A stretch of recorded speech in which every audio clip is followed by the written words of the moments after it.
committee, as well as a lot of these individuals in the room, which is really exciting.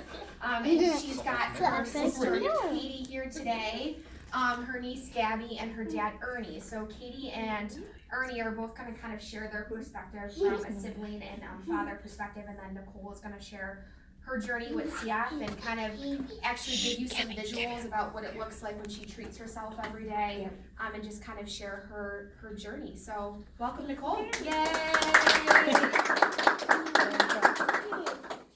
Alrighty, so I'm Nicole, or some of my family friends call me Nicole, Nikki, Nick. They start getting lazy. Her, I'm Aunt Mimi. I was diagnosed as CF at 22 months old. Going through a lot of diapers. And he'll go through more of what it's like to be a parent with CF. I will finish everything with all this loveliness, and then me. But and she's gonna talk about what it's like to have a sister with CF. And maybe we'll see if this fawn wants to say anything. But we'll start out with my dad, Ernie. Hi everybody, and welcome. I'll give a little history, or a little bit on me. My name's Ernie Matthews. I'm the Deputy Highway Superintendent for the Town of Orchard Park. Some of the stuff I'm involved with: 30 years in the Volunteer Fire Company, held every office paramedically until Chief for 9 years, and now I presently serve as President going into my 4th year. Involved with quite a few county organizations, and I skate with the Saba and Gliding Stars. I used to skate with Saba. Got a little bit too hectic after they split.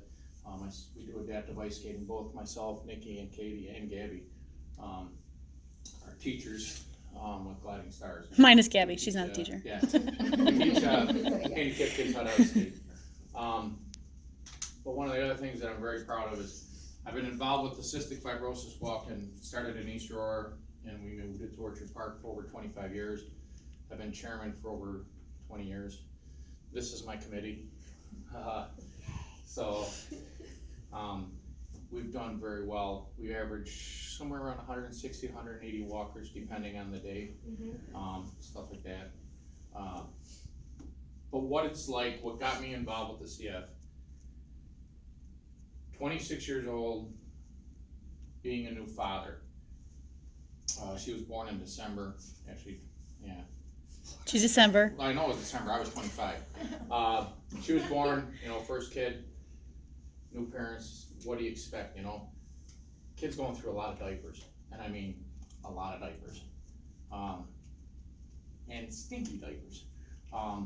So we went to the doctors, and my wife worked, believe it or not, in OBGYN at Buffalo General. She's a registered nurse. Talked to some of the doctors there, talked to our pediatrician. They said, go to formula. So we went to formula. Okay, it wasn't that. After a couple months, tried non-dairy. So we went to the isomil and all that stuff formula. And then they said, okay, do this, do that. And we're trying all these things. Finally, about 21 months old, she was talking to one of the doctors and said, you need to get her tested. And it sounds gross the way they test it. They take stool samples for 3 days, and then they take it and test it. And they said it could be one of 35 different diseases. Got a phone call on a Monday night, actually Monday afternoon. She tested positive for CF. They took her into the sweat test, and she definitely had CF. So right away, you gotta figure back almost 30 years. Computers didn't have quite the information that they do now, and the information isn't out there. But what we were able to find out scared the bejeebus out of us. They showed kids in oxygen tents. They listed the average lifespan of 16. Having your firstborn diagnosed with this was like getting chopped out at the knees of the samurai sword. The next day we went to Children's, talked to the doctors there, and everything. Got a little bit calmer, but not too much. They said, don't listen to everything you're seeing or reading and all that stuff. This is what you kind of do. There's been a lot of new things. The next day they actually had a guest speaker with the doctors. Walked in there, sat down, and it was like here as far as information goes. They were talking over our heads and everything else. I didn't understand a word. Back then, the parents would get together and you would talk. The kids would play, they'd have family nights and stuff like that. And the kids would talk and we'd play and converse and get what everybody's going through. We were told average lifespan at that time was 18 years old. And we looked at things, okay, my father-in-law said, what's it gonna cost to get her healed? Money can't get her healed. Okay, then it's like, well, whose side of the family does it come from? That was both sides. What's that? It comes from both sides of the family. It's just not only dealing with the CF, it's dealing with the family members that, who's to blame? It's like they're trying to put a blame or how can it get fixed? So we started working, started getting involved with the foundation, doing some fundraising, some things like that. Got involved, got a little bit more information as the years went on. Met some great people. We kept carrying on and watched the progress go. Some of it good, what I call some of it bad. Because of the genes and mutations and stuff like that, we no longer have the family days. The CF kids can't play, they can't be by each other. Parents don't communicate like they do because there's not that connection. That's the bad part. The good part is the age expectancy is 47 now. The days back when she was diagnosed, I looked at, I'll never get to see her graduate, never get to see her walk down the aisle, never have grandkids, stuff like that. Didn't get to see her walk across the stage. I did get her to get her diploma. Walked her down the aisle. I got to do that, and it was probably one of the proudest days of my life, being able to walk her down. No, I didn't cry. No. I did. I'm a big emotional sap, but I was so happy. As everybody goes, you should have cried, you were happy. I said, no, I only cry when it's sad. I was just ecstatic that got to walk her down the aisle. Her husband's a great guy, treats her well, and that's all I care. Understands about CF. We keep working, we keep fighting the fight.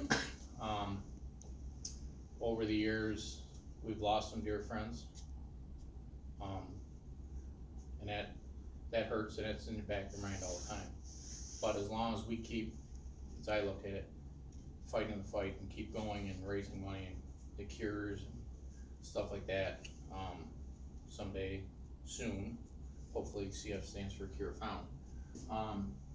But again, as a father, finding out at your kid that age, now they test all the babies when they're born so they can get the medication going quicker, treatments, so many other stuff. A little hesitant when we decided to have a second child because we have a 1 in 25% chance of that child having CF, 50% chance that it's a carrier like me and my wife, which we have no signs or symptoms or anything like that. So it's something you really weigh upon. We did do some testing to see if she had, we didn't know it was a she at that time, if the baby did carry CF and the test was negative. We couldn't find any. They screwed up on, I shouldn't say they screwed up on the test. They didn't get enough sample to be able to test. So when she was born, we didn't know if we were gonna have 2 kids with CF or what the story was. But she doesn't have it, Gabriella doesn't have it. They've all been tested, so as I tell her, I don't need grandkids from her and Mike. I got my grand doggies, and I won't touch the other animals, but as long as they're happy, I'm happy. And as a parent, you do everything you can to help your kids. It did change my outlook on life. Instead of putting off till tomorrow, we did stuff right away. Wanted to go camping. I'm not a tenor. My camping belongs 27 foot long at least, with a bathroom and air conditioning. Not glamping, but it's close. So I wanted comfort, and being a young couple, working on a house and everything else, scripting, but I didn't hide from holding back from doing things. And I'm glad we did. It gave us that closeness. Kept her busy, tried treating her as normal as a kid growing up. It was very tough because in elementary school, she'd have to go to the nurse to get her enzymes before. So when somebody had birthday parties, they bring in cupcakes and that. She'd go to the nurse. Sometimes the nurse wasn't there. So 15, 20 minutes later, she'd come back. Her cupcake would be sitting there, the party would be over. They'd go, she goes, I want to eat. They said, well, you already ate. So we'd have problems with the school understanding about CF. Through books and videos, some of the teachers got to realize and work with us on that.